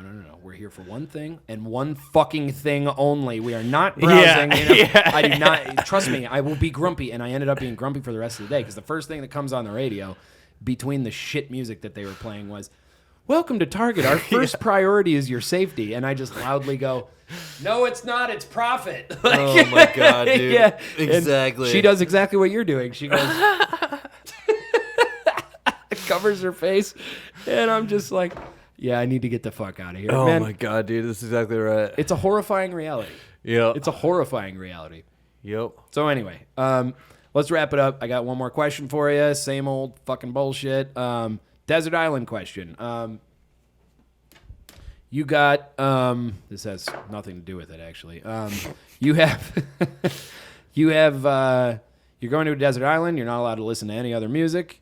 You're allowed to listen to 5 artists, not just 5 albums, not just 5 whatever. Yeah. 5 artists. So you could choose Beyonce and anything. I'd be surprised if you did, but if you chose her, anything that she's been on, I could count that. You know, Okay. So like Beyonce's Destiny's Child. Any of the catalog. featured stuff or any of the... Fine. anything, Yeah, anything she makes. Got you. So I'm saying artists. Look, you can get some honorable mentions. There's no way to answer this correctly. 5 artists that think you you can do just this. can't live without. They're either, influential, people you're listening to now, whatever. Your answer will change tomorrow if I asked you tomorrow. But Probably. whatever, you know? Yeah. I already know Radiohead's up there. Yeah. Yeah. I would say Radiohead, Yeah. Elliott Smith, Nice. Father John Misty. Father John Misty. Oh, yeah. He's fucking incredible. So you know his producer, Jonathan Wilson? I don't know him personally, but yeah, I Well, know of him. Not Yeah. personally, yeah. Yeah. He's made some albums too. Yeah. I haven't listened to them at all. Do you like him? From an engineering and mixing perspective? Dude, he's incredible. Dude, his shit is better than Father John Misty. Not actually from songwriting perspective, Yeah. but from the production perspective. I believe that, man. I'll check it out. it's That's dope. ridiculous, dude. He's one of these Joshua Tree guys, I think, or somewhere in the Right. desert. Got a studio out there. Right. Anyway, Yeah, man. He's definitely been my favorite artist for the past 2 years. He's fucking incredible. no shit. Yeah. So good. Thank you, White Jesus. Yeah. Exactly, dude. Exactly. So yeah, it'd be Radiohead, Elliott Smith, Father John, Beatles, Okay. Mars Volta, Too quick. Give me 5 more. Modest. Actually, I would Modest say Mouse. Modest Mouse instead of Mars Volta, probably. The Moon in Antarctica. What's Dude, the that's my favorite album of all That's an time, probably. awesome album, man. Dude, the fucking philosophy of that album is fucking incredible. It's amazing, dude. I was talking to somebody about this album earlier today, and they're like, "That album sounds like shit." I'm like, "You sound like a dumbass." Yeah, I mean, it is. It's not the best sounding major label release ever. It's a but lo-fi kind of sound. Yeah, and it's perfect, dude. Yeah. Just the songwriting of that album is so amazing. good, dude. Yeah. And the production of it, like on a level of like connecting everything together, is like Yeah. fucking so good. Is that the one with the all the people that you know, all the people that you know are in the river dead or something like That's that? the next one. That's the one It's with got a good Float news for On. people who love bad Yeah, news. yeah, okay. Yeah. Moon over. Okay, yeah, I actually do like that album a lot. Yeah. Both those albums are great. Yeah. But all their albums are really fucking good, man. I like that band a lot. Like on a songwriting level, Isaac Brock is just Isaac Brock, that's the a guy. Yeah. fucking mastermind. He has a label. Yeah, Glacial Pace Records, Okay, yeah. Where is he based in Oregon or Oregon, Portland. Oregon, Yeah, yeah. exactly. which is currently on fire or something. It's either on fire or full of peace. I can't tell which. One side is Both. saying I mean, when you have when you're full of peace, there's bound to be a war coming your way. there's too much peace here. Exactly. Shut these people up. Yep. Yeah. Okay. And then another 4 I would say would be getting into like Nirvana, Nice. Got to have a grunge band on there. Frusciante In general? in general. So you get all of his Chili Pepper shit. Oh, you like his solo stuff. I like both of it. Yeah. Yeah, I like all of it. So I'm gonna go with Frusciante plus all the Chili Pepper shit using your rules. Yep. No, you got my rules. Were you ever a skater? No. No? But yeah. He has this song that features in Yeah Right. It's a skate video from back in the day. Fuck yeah. There's no words, but it goes it's an Dude, amazing Murderers. song. Yeah. Yeah, fuck yeah, man. Look at that shit. Yeah, it's a good track All for right. a show. Yeah. I fucking love Frusciante. I've idolized him for years. Is he one of your favorite guitarists? Oh yeah. Yeah? For sure. My early 20s, I was obsessed with his shit Yeah. and just general philosophy on art. He's one of my favorites. Yeah, he's super good. Unbelievable. Anyway. And then there's a lot of bands that are probably on similar levels. I really love